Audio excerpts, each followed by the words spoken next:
अच्छी तरह समझ लें कि पाकिस्तान इस्लाम के और कलमे की बुनियाद पर बनाया गया। हमारे यहाँ लोग कहते हैं जी फलाना बंदा मजहब का कार्ड इस्तेमाल कर रहा है। सुन लो, कायदे आजम मोहम्मद अली जिन्ना ने पाकिस्तान बनाने के लिए मजहब का कार्ड इस्तेमाल किया। अभी आपने नारा लगाया ना, पाकिस्तान का मतलब क्या? तो ये मजहब का कार्ड नहीं, मजहब का कार्ड इस्तेमाल किया तो पाकिस्तान बना। अब तो नहीं मुझे पता, मुझे ज्यादा मौका नहीं मिलता। जब सिर्फ हम पाकिस्तान टेलीविजन ही देखते थे ना, PTV, तो जब 14 अगस्त करीब आता था तो कायदे आजम के छोटे छोटे कॉल टीवी पे आते थे और वही किताबों में भी दर्ज हैं। बिल्कुल पाकिस्तान टेलीविजन में नशर करता था। पेशावर यूनिवर्सिटी में पाकिस्तान बनने से चंद साल पहले, 2-3 साल पहले कायदे आजम का खिताब हुआ। नौजवानों ने पूछा, पहला सवाल, बस 2 सवाल 2 जवाब सुन लें। जितने मुसन्निफीन आए कायदे आजम पे लिखने वाले, ये सब नहीं लिखा है। तालिब इल्मों ने पूछा मोहम्मद अली जिन्ना से कि सर आप ये बतलाइए पाकिस्तान कब बनेगा? तो कायदे आजम कहने लगे ये तो उस दिन बन गया था जिस दिन पहला हिंदू कलमा पढ़ के मुसलमान हुआ था।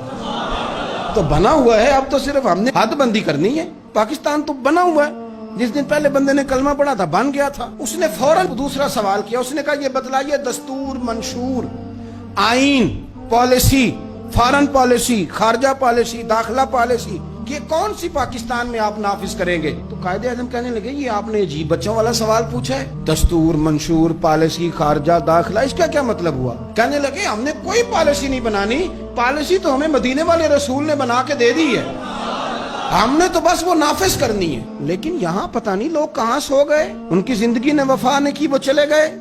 यहाँ आज ब्यूरोक्रेट को खतरा है कि दीन नाफिज ना हो जाए, ताजर को खतरा है कि दीन नाफिज ना हो जाए, इतनी दौलतों का हिसाब देना पड़ेगा। यहाँ बहुत सारे वडेरों को, जागीरदारों को खतरा है कि दीन नाफिज ना हो जाए, चलो मुझे क्या लेने दो। बड़ी बड़ी गद्दी वालों को खतरा है कि कहीं दीन ना नाफिज हो जाए, पीरों को खतरा है, मौलवियों को खतरा है, ये नाफिज हो गया तो मेरी पुजारों का भी मुझे हिसाब देना पड़ेगा। इंशराह सदर ही नहीं, हम मुखलिस ही नहीं इस काज के साथ। मैं बड़ी खुले दिल के साथ बात करता हूँ कि अगर ये सारे गद्दियों वाले भी जो बहुत सारे असेंबलियों में बैठे होते हैं और अपने अपने लीडरों की तारीफें कर रहे होते हैं, तुम बुजुर्गों की औलाद हो, तुमने बुजुर्गों के नाम पर वोट लिए, इज्जतें पाई और आके सियासी लोगों की तारीफ करते हो, इससे आधी तारीफें भी तुम मदीने वाले रसूल की करते तो तुम्हारी दुनिया भी बन जाती और आखिरत भी बन जाती। तुमने पैदाइश कहाँ की, खाया किसका और तुमने निभाया किसके साथ, इस कदर देरोंगी।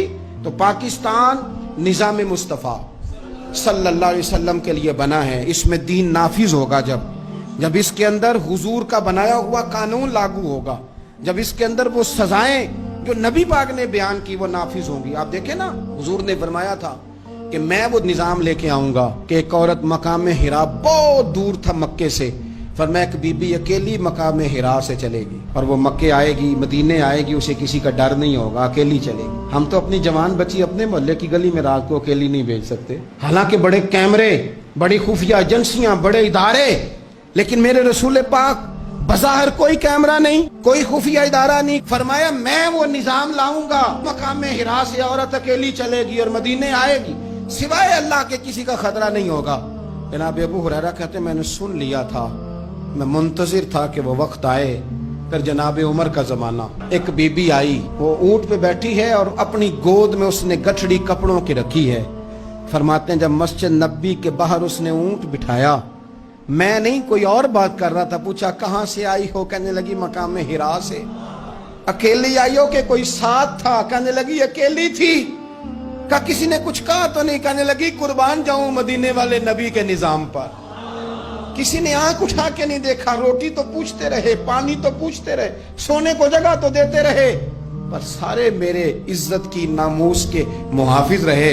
हजरत अबू हुरैरा कहते हैं बीबी उस बंदे से बातें कर रही थी, मेरी आंखें छम छम आंसू बहा रही थी और मेरे जुबान से बार बार निकल रहा था अल्लाहुम्मा सल्ले अला मुहम्मदिन व अला आले मुहम्मद सल्लल्लाहु अलैहि। और साहिबो याद रखो, अभी तक बरादरी का सिस्टम है, अभी तक ऊंच नीच है, अभी तक लोग कहते हैं ये फलानी बरादरी तो ये फलानी बरादरी।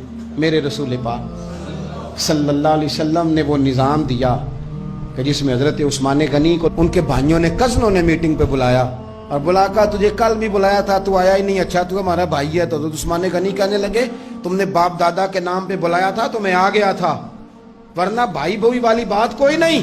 क्या मतलब? फरमाने लगे तुम नहीं मेरे भाई, तुम मेरे नबी का कलमा ही नहीं पढ़ते। मेरा भाई तो वो बिलाल है जो हबश का रहने वाला है, وہ میرا بھائی ہے اس لیے کہ وہ میرے رسول کا کلمہ پڑھتا ہے. یہ ایک برتن میں کھانا کھایا کرتے تھے ابو ذر غفاری اور بلال حبشی. یہ سردار اور یہ غلام ایک برتن میں انہوں نے روٹیاں کھائیں, ایک دوسرے کے ساتھ وقت بتائے, صبحیں اور شامیں ان کی کٹھی گزری, میدان جہاد میں اور امن میں یہ اکٹھے رہے. مصطفیٰ کے وصال پر یہ ایک دوسرے کے گلے لگ کے روئے. عشق رسول ان کا سانجا, محبت ان کی سانجی. یہ والا ماحول پاکستان میں دینے کے لیے پاکستان بنایا گیا تھا.